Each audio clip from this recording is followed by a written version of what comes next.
they are heading here to our state to start that investigation, which could take weeks, it could take months, Brandy, as we've been talking about. And I know that we're offering a lot of possibilities, but as you have mentioned, and I think it's good to mention once again, I mean, at this point, it is only speculation. These are such in-depth investigations, and it could be a number of things. I mean, the president even tweeting this morning that it could be infrastructure. We had the Associated Press saying, an unknown source was saying that, you know, the train hit something. So there are so many different instances for what could have caused this massive accident. But this is one among many, as we just showed you here, and quite significant here and a significant impact on this community. Speed is a problem in some of these. In this case, the train was going 81 miles an hour. It was rated for 79 miles an hour based on the research they've done over the last month, the testing on the tracks there. I don't know if there's a sharp curve there on the track. From what we're looking at, it looks like a straightaway. Sometimes they get on a curve and they're going too fast and they can come off. So obviously those are going to be things they look at. But you can see what it did. Look at the trees it knocked over here as it flipped off the tracks. You saw the vehicle there a minute ago where that person probably swerved to avoid, you know, getting hit. So you can imagine there's a loud crash. A lot of terror in that train from the passengers. And you're right, just an accordion effect. I mean, when you have a train going that fast and it abruptly stops, that does not surprise me that is the aerial image that we're seeing from all of this. The NTSB, again, speaking back to the press conference they had about an hour ago, they did attempt to provide us with some sort of timeline. There were certainly a lot of questions that they weren't able to answer, but we do know, again, that half their team is going to arrive this afternoon. They didn't get any more specific. The other half of the team is going to arrive tonight. And I think Adam has been spot on all morning when he's said that don't expect to be using this I-5 southbound today and possibly not even until tomorrow, because you look at some of these train tracks, the way that they're perched, and to think that they're going to try to remove those overnight in darkness or using floodlights, that just doesn't sound realistic. So if we have investigators that don't get here till tonight, I am sure they're going to be on scene again tomorrow. And we do have things to compare this to. We have unfortunately had a lot of transportation-related disasters, whether it's a helicopter crash or a collapsed Interstate 5 bridge, to compare this to when it comes to just how long NTSB investigations can take. All right, and we are expecting it to take quite some time, that's for sure. So as we take a live look at this scene this morning, we also want to take you back out to the scene. We've got Q13's Hannah Kim. She is there for us right now, and she's been there for several hours. Hannah, what have you noticed so far? Yeah, I want to repeat the latest numbers that we got here on site. We know that 13 of the 14-car train derailed, which means what you're looking at right now is the rear of the train, and that is the only thing that's on the track. So 13 of the 14 cars on that train derailed, and you can see one of the cars there dangling. You see another one on I-5. So that's why we're talking about a mass casualty incident here, because most of the train derailed off the tracks. We know that it hit 5 cars on I-5 along with 2 semi-trucks, and if Walker can push in for me, you're going to see a truck. You can see it making contact with one of the cars, so that is obviously one of the trucks that they were mentioning to us. So now with those latest numbers, we get a better sense of the scope of this, of the disastrous nature of this. I did ask Trooper Brooke Bova, is this an active rescue mission at this point? Because this happened at 8 o'clock, you know, in the morning. And she said at this point, it's not an active rescue. However, they have not been able to go into every single one of those cars to see if there's, you know, possibly any bodies inside. So she says that, you know, right now it's not an active rescue. However, she cannot confirm whether or not there's any more bodies. So a very active situation as we speak. We have rescuers who are trying to stabilize this train, but the question is how.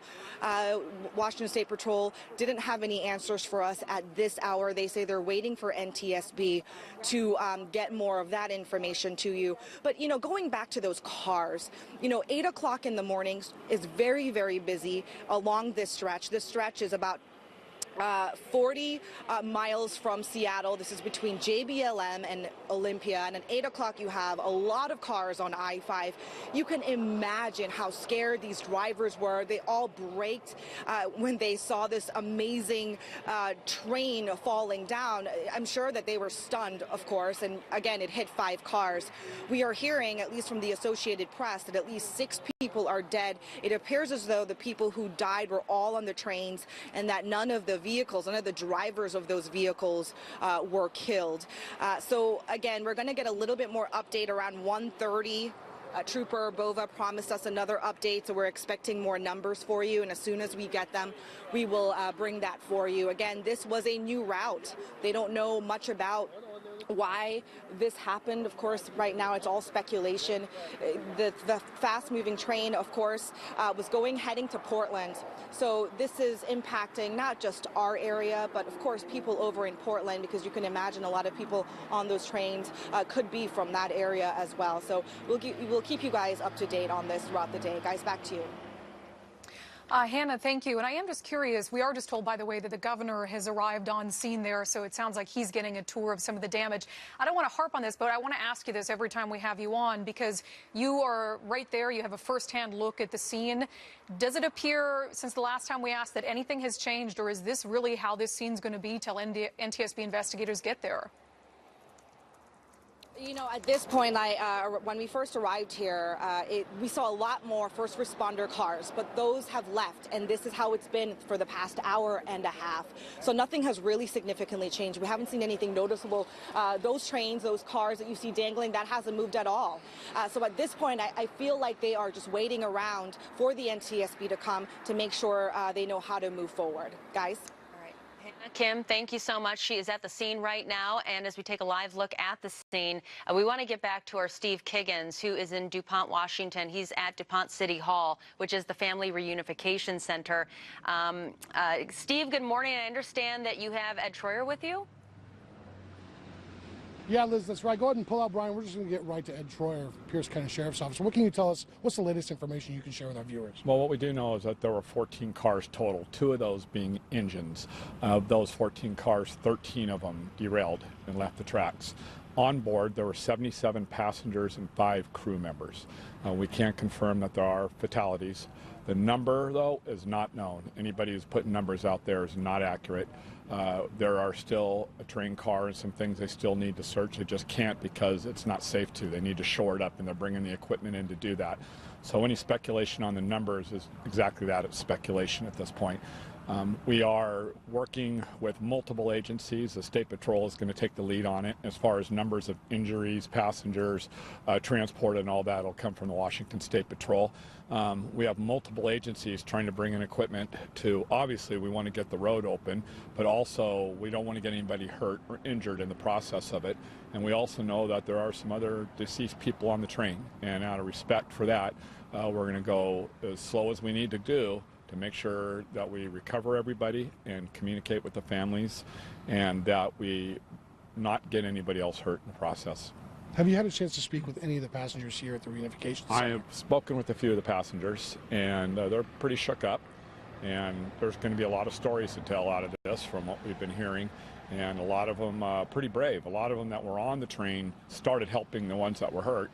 People that were in cars got out on the freeway and started helping. So no, this wasn't just a response from police and fire. This is a response of everybody that was in the area doing their part to make sure the less casualties, the better. And so it's a good testament to the human spirit. It's just unfortunate it had to happen here. You know, we train for these things all the time.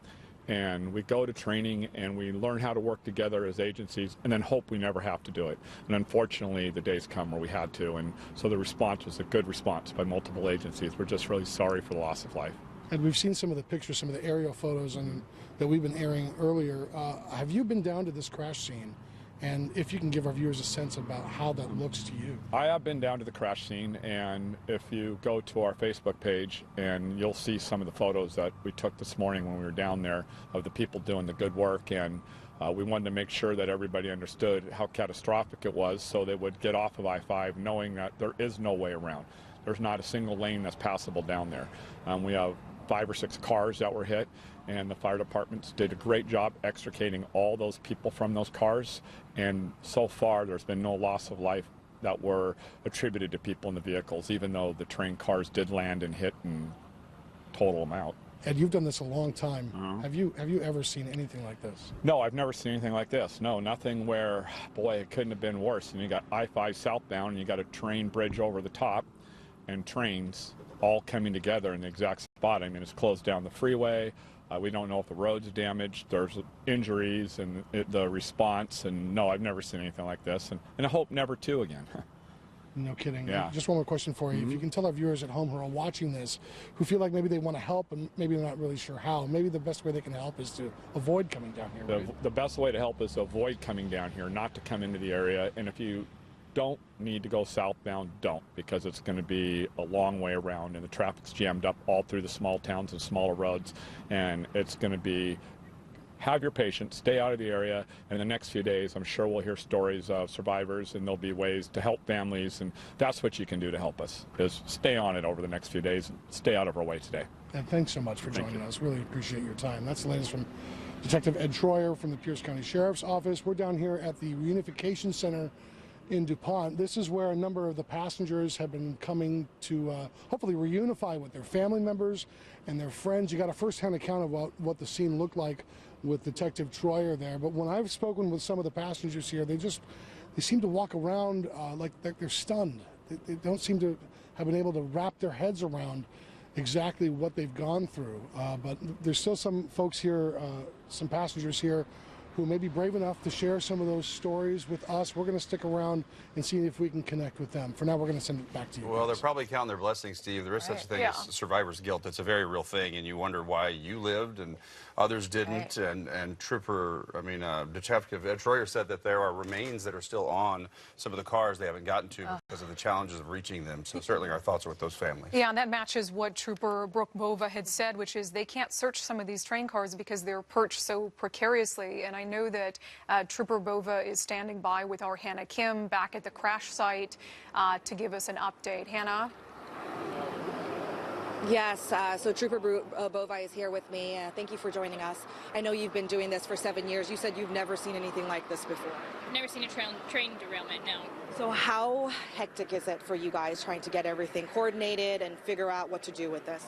We have an incident command set up right now, so it's going pretty smoothly, actually. It may not look like it from the outsiders, but we do have incident command set up. They've got everything moving and going, and it's an evolving scene, obviously, so it will take some time. Worst case scenario, how long do you think this I-5 South is going to be shut down like this? I'd say it's safe to say into the evening. As for that, if it could be longer, there's a potential for it to be longer, but right now we just can't give it a good estimate. Because NTSB still has to get here, right? Right. We're still waiting for NTSB to arrive. And you also had mentioned that this is not an active rescue situation. However, there's no telling whether or not there could be bodies inside these cars, and that's just heartbreaking. Right. Yes. So what do you want drivers to know? Right now we want drivers, again, we're telling people you don't need to go southbound I-5. Please don't go southbound I-5. If you are going southbound I-5, as of 12:30, JBLM has allowed access, and we are diverting traffic through JBLM. We're diverting traffic through Center Drive, through JBLM, to State Route 510, where troopers will then direct traffic after State Route 510. Because of that, we're asking people if they're heading northbound I-5 to please not exit if you don't need to. You're not going to bypass the traffic. You're just going to impact that diverted traffic. So. Have you been getting a lot of phone calls or just information from people desperate to find loved ones who, maybe have been on that train or were on I-5 here this morning when this happened? I have gotten a few phone calls, so we do want everybody to know that Amtrak has set up a 1-800 number for a family reunification. That number is 1-800-523-9101. And we also ask that family members please don't come to the scene.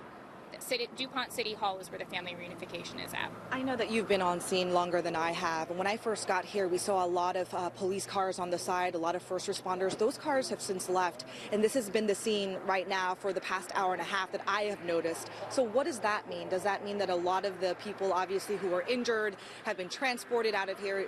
Does that what that means? Anybody that was injured has already been transported. All of the passengers have also been transported to DuPont City Hall. Initially, of course, when you hear something as tragic as a train derailment, anybody and everybody will come and help out. Once the incident command was set up, we were able to pull some of those officers and move them to the incident command post. We did set up a lot of the officers to do traffic diversion, and so it really is just getting all the cogs and wheels working at the same time. Besides NTSB, what other agencies are leading, securing the train? Who's behind that mission? We have multiple fire departments on scene. State Patrol is taking the lead as the law enforcement, but NTSB and Amtrak will be doing the investigation itself. All right, thank you so much, Trooper Bova. Hard work out here for her as she's trying to get all of us. We are, the public can be here, but media, we've been staged on this overpass, and I can tell you that we're taking over this entire overpass, trying to show you the images over here. Again, just a heartbreaking situation. You heard her just say that although this is not an active rescue situation, there could be bodies on those cars. There's no way to check every single one of them. This was a 14-car train. 13 of the cars derailed off the tracks. We're talking about mass casualty here, guys. Back to you. All right, Hannah, appreciate you being out there. Thank you. And we also want to send it to Q13's John Hopperstad this morning. He is at a blood donation center in Olympia because people have been asked, and now they are coming forward. This is what our community does so well. I cannot believe, John, that outpouring of support behind you there. All those people are there to donate right now? They are right now. I mean, you talk about we've got a tragedy in the making and we're dealing with here, but this is what happens. The people that come out, come together to help other people. And we've seen this line just get longer and longer in the last several minutes here. You can see these people all here at the Bloodworks Northwest location here in Olympia to donate blood. And we've been talking to Mary here. And tell me why you decided to come out here today. My son is a train engineer with BNSF. And so when the news came on this morning, of course, my first thought was my son was the driver. Thank goodness he isn't. He's in Houston, safe and sound. But it's important that we all come together as a community, especially when there are victims, and donating blood, because a lot of people have rare blood, and it's important that you get that blood. And you're one of those folks that has rare blood, right? So they really need it at this time. Yes. Okay. And so, if you can, come on down. It only takes just a pinprick. It might not feel so good, but just do it. All right. Sounds good, Mary. Thanks so much for coming out. You can see she is not the only one. This line only growing here throughout the morning hours. And they told me here that the last time they had this kind of turnout was for the Las Vegas shooting, but it wasn't even this big. They say really it was 9/11 was the last time they saw this number of people coming out to Bloodworks Northwest here in Olympia. And you can go to the other locations too, including Seattle. One thing we want to mention, though, is there was a tweet sent out by the city of Lacey earlier this morning asking people to go to St. Peter's Hospital to donate blood. Well, Mary and some of the other folks went there and found out they're not equipped to handle this. They sent them here to Bloodworks. Bloodworks knows what they're doing. They can get these people in and out and get the blood they need. And it is especially important this time of year because during the holiday season, there's already a blood shortage. So they need that blood for folks beyond this train derailment. But this will help them as well here today, guys. We'll send it back to you. Really, really cool to see that they're stepping up, and I imagine that will continue through the evening. Back now live on the scene here, and this was the new bypass rails that the train was going to take, left for the very first time today after they spent millions. It was going to save 25 minutes to get to Portland and not take the scenic route down through Tacoma, and then leaves this morning at 6, and then just a horrendous tragedy occurs. And I know it had new rails along the overpass there, so I guess there's going to be a lot to look at here as to how something like this could happen because they just tested it. Yeah, and we're just seeing this drone footage here, which gives you just another dimension to the aerial images that we'd already been seeing that are just, they paint just an astounding picture of what these first responders and what the NTSB are tasked with. And to hear that there are potentially, or very likely still passengers who are aboard some of those derailed cars who they've simply been unable to get to because of how precariously they're sort of perched, that's pretty heartbreaking because we could see the number of fatalities go up. And just a note I want to make, as we talk about the humanity, and we just saw John Hopperstad at that blood bank, I love it when we have such an outpouring of support that the blood banks are like, no thanks, we don't need you anymore. And that happens all the time here, where you have so many people who show up in response that literally they start to get sent away. That's great to see. I want to jump in real quick, Brandy, and say this is Marnie Hughes joining coverage, giving Liz a break. She's been doing great here all morning. When it comes to donating blood, especially during these tragedies, even if they turn you away today, keep in mind that it's in the weeks to come that they're going to continue to need some support, some donations, because it is through the holidays, as John said, when they're going to need those donations. And so if you can't go today, maybe put it on your calendar and go in the next couple of weeks, because we've got a lot of injured people, and through the holidays, we're going to need it. Yeah, and they're at multiple hospitals. Let's go back and show you that drone footage for those of you that are maybe tuning in again this afternoon. You've been running around, you've heard about this, but now we're going to show it to you again. And when you look at some of that footage, you can see that the engines for this train were actually in the rear, not in the front of the train. And as you see it here, so this would be the back of the train, not the front that you're looking at here. And then you see the cars derailed, flipped off the tracks, some of them down onto I-5. There were 5 cars and 2 semis hit. Nobody in those vehicles died, which is really incredible. And then you see the worst of the injuries and fatalities are actually in the cars that flew off the tracks and into the woods there, taking out some of the trees. That's where the most severe trauma occurred. And thank you to Tyler in Tumwater, who took this drone footage and provided it for us, and we certainly appreciate that. You know, it's amazing to see, and I was listening to Detective Ed Schreier talk about this earlier, that nobody in those cars below were killed. You know, when you look at that train that kind of rounds that track right there and all of the traffic that is at a halt, I mean, as fast as people are going through there, you think, you know, it could have been a pileup in a second, right? At the speeds that people are going on I-5.